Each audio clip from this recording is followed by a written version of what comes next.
Hi, I'm Mark Carton, the broker owner of Carton Real Estate Services in Queens, New York.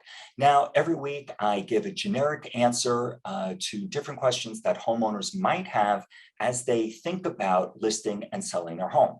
Now, if you have a specific question and my generic answers don't work for you, please feel free to reach out to me. You can call me, email, text me, whatever works for you so that I can answer your specific question for your particular situation that you might be in, and then you can go on and make an informed decision about moving forward.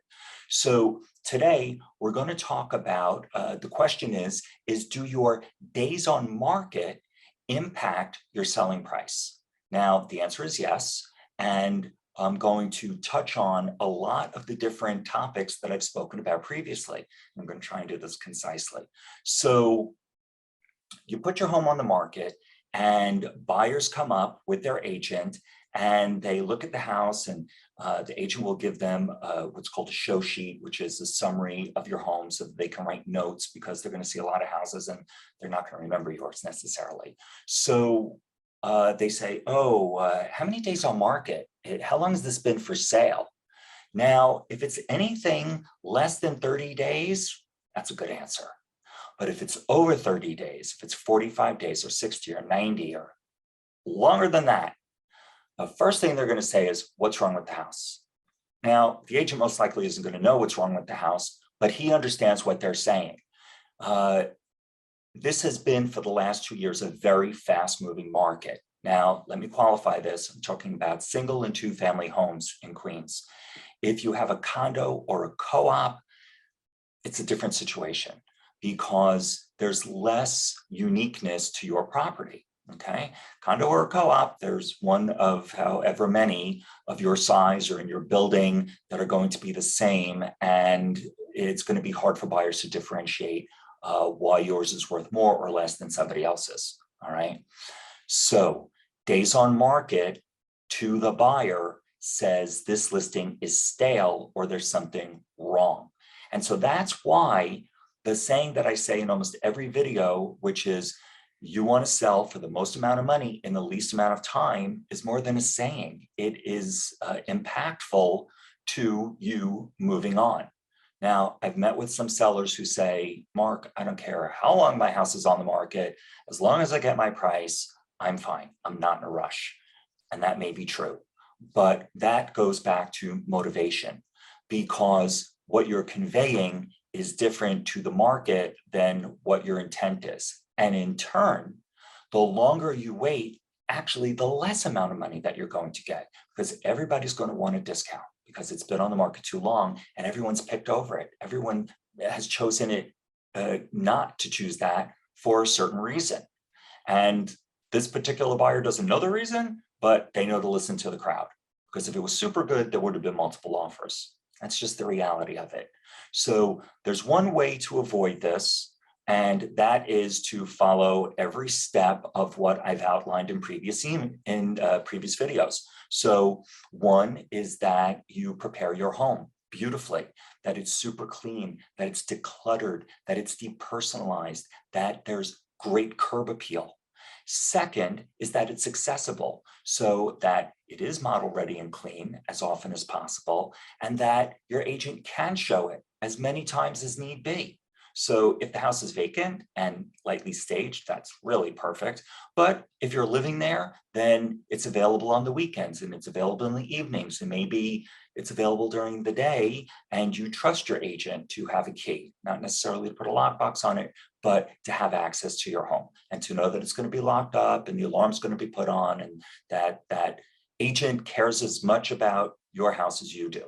All right. So cleanliness, decluttered and spacious, and accessibility and great curb appeal. All of those are important. The most important thing is price. So if your home isn't priced right, all bets are off. So how does a home get priced right?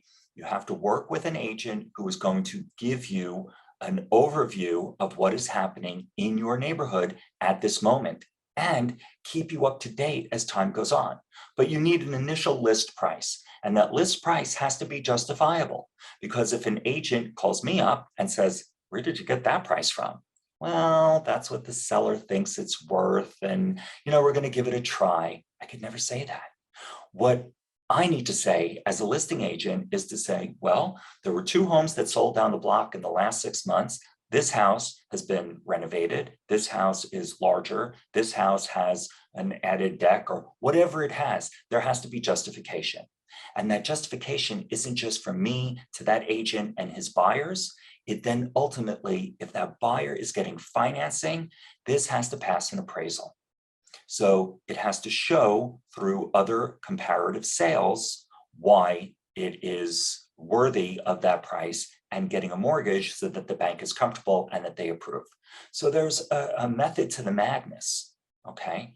Everything that doesn't fall into place adds another day on the market. And so it keeps ticking and ticking. And the higher those days are, it most certainly will impact your selling price. So it may seem like listing your home is a matter of interviewing an agent and negotiating the commission and asking them what they do. And to a lot of sellers, it sounds like they're all the same. And I can tell you that they are not. You really need to do your homework and you really need to engage with an agent and understand, how are you marketing this? Okay. Are you doing the same thing, just a couple of pictures? Are you taking the pictures with your phone, or do you have a professional photographer? Do you have a videographer? Are you going to do a virtual tour? Are you going to do a floor plan? Where are you marketing this? All of these things are super, super important, because the less things that are done, the more time it is going to be on market, the less money you're going to get.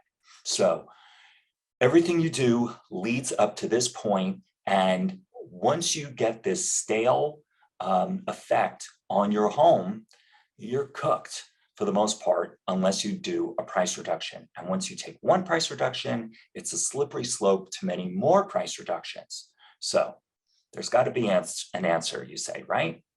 How do we reset the days on market? Well, there actually is a way to do that. So you have to take your home off the market for 90 days. 90 days resets this as a new listing, and the days go back to 0 on the MLS. And the MLS is sort of the de facto record keeper. Now, anybody can click on a property record and see every time your home was listed. All right, so an agent has access to that.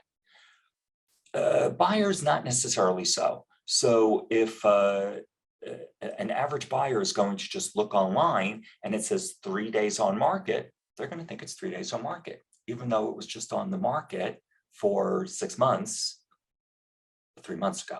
That makes sense?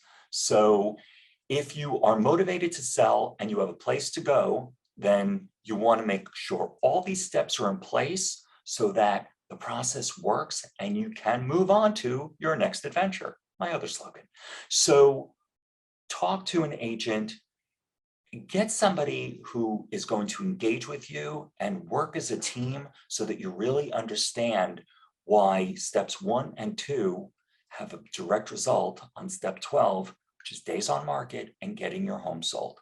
I hope that was helpful. There's a lot of information. And again, my name is Mark Harton. I am here for you. Just reach out to me and I'll be happy to answer your questions perfectly. Thank you so much. I wish you the best of luck on the sale of your home.